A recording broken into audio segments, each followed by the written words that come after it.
បាទស្រីបងថ្ងៃនេះយើងមកបង្ហាញរីយូដងសាយើងម្ដងទៀតប្រភេទកបោលបងណា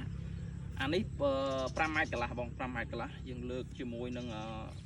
លុបយើងឲ្យមើលលុបនេះរៀងធ្ងន់គ្រាន់បើបងធ្ងន់ទួធៀងត្រាំងយើងបញ្ជាក់បងមកឈុតយើងនេះ6ម៉ែត្រនេះវាតា110000ទេបង110000ទេហើយបានប្រភេទដងសាវកបោលខ្សាច់ក្រាស់ល្អហើយរឹងធានាជូនមកណាធានាជូនឥឡូវខ្ញុំលើកឲ្យមើលអរគុណដល់បងប្រុសម្នាក់គាត់បានឆាតមកថាស្នើសុំឲ្យបង review ដងឲ្យបងមើលហើយឮតាគេថាបោះបងទុនអីចឹងណាហើយថាឃើញបងប្រុសម្នាក់ឮតានិយាយអួតអីដងសាវគាត់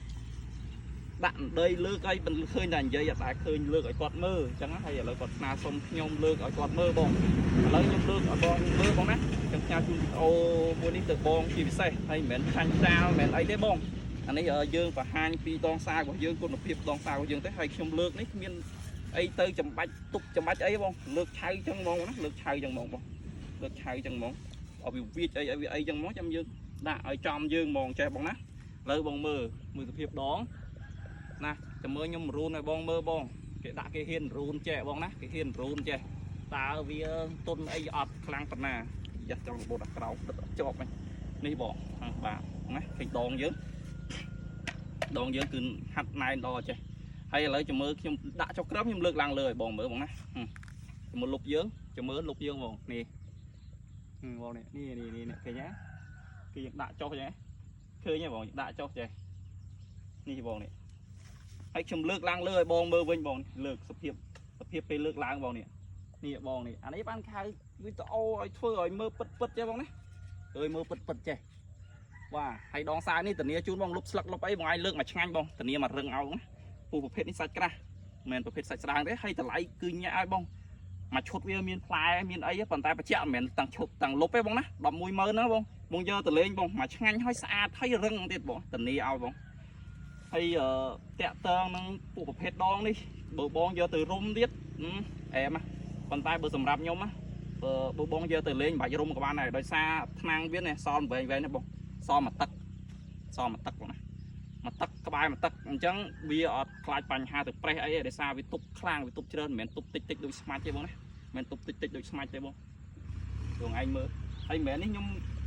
review ចង់7 8ម៉ែត្រលើកក៏បានដែរបងប្រភេទនេះហ៎បងប្រភេទដងនេះគឺយើងលើកបានហើយលុបនេះក៏មិនស្រាលដែរបងនេះលុបនេះក៏មិនស្រាលដែរមិនចេះយើងលើកចឹងបានទេ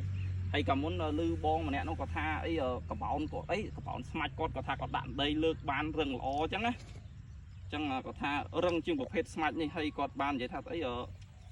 ប្រភេទកបោនអត់មានណាគេធ្វើខ្លីទេគេអត់ឆ្នៃអីធ្វើខ្លីខ្ញុំលឺហើយខ្ញុំចង់ទៅសោចកបោនមិនសំដៅលើវែងបានខៅកបោនទេបងកបោនសំបីឲ្យគេធ្វើរបស់ទូចមួយគេធ្វើពេញពីកបោននេះកបោនសំខាន់គឺវារឹងហើយវាស្រាលបងណាវារឹងហើយវាស្រាលធ្វើពីជ័រធ្វើពីអីសៃអំបោះសៃអីល្អតាមហ្នឹងទៅបងណាហ្នឹងហើយបងហើយបើបងចង់បានប្រភេទកបោននេះបងក្នុងស្តុកយើងមានចាប់ពី4ម៉ែត្រកន្លះបង4ម៉ែត្រកន្លះទៅដល់8ម៉ែត្រកន្លះតាម8ម៉ែត្រកន្លះដាច់ស្តុកឲ្យបងយើងចូលម្សិលមិញភ្លាមមកយកអស់ភ្លាមបងណាអញ្ចឹងប្រភេទអត់ចក្រមនេះយើងមានត្រឹមតែ7ម៉ែត្រកន្លះទេចាប់ពី4ម៉ែត្រកន្លះទៅដល់7ម៉ែត្រកន្លះប្រភេទអត់ចក្រមនេះបើប្រភេទមានចក្រមយើងដាច់ស្តុកចាប់ពី5ម៉ែត្រទៅដល់7ម៉ែត្រដាច់ស្តុកអស់លេងបងចូលដូចជាម្សិលមិញ100ដើមហ្នឹងគឺម៉ួយកំងខ្ទេចបងណាអញ្ចឹងយើងនៅសល់តា8ម៉ែត្រ9ម៉ែត្រទេពួកមានចក្រមហ៎បងបញ្ជាក់បើបងចង់បានសុំចាំបន្តិចសិនយើងកំងមកទៀតហើយអញ្ចឹងខាងយើងគឺលក់ដងសាវគឺតម្លៃធូរមែនតើបងប្អូនដែលធ្លាប់ទិញទៅសឹងតាតាមគ្នាមកភូមិបងទិញមកអញ្ចឹងអរគុណបងមែនតើហើយតម្លៃគឺធានាឲ្យបងធានាឲ្យបងជ្រើទីផ្សារសិនចាំទិញខាងប្អូនក៏បានដែរអត់អីទេបងណាហ្នឹងហើយឥឡូវថ្ងៃនេះមានអីទេមានតែមក review ដងសាវឲ្យមើលហើយក្នុងប្រភេទនេះមានក្នុងស្តុកច្រើនបងត្រូវការឲ្យឆាន់មកបង4ម៉ែត្រកន្លះ5ម៉ែត្រកន្លះ6ម៉ែត្រកន្លះ7ម៉ែត្រកន្លះគឺមានក្នុងស្តុកហ្នឹងហើយអញ្ចឹងអរគុណច្រើនបង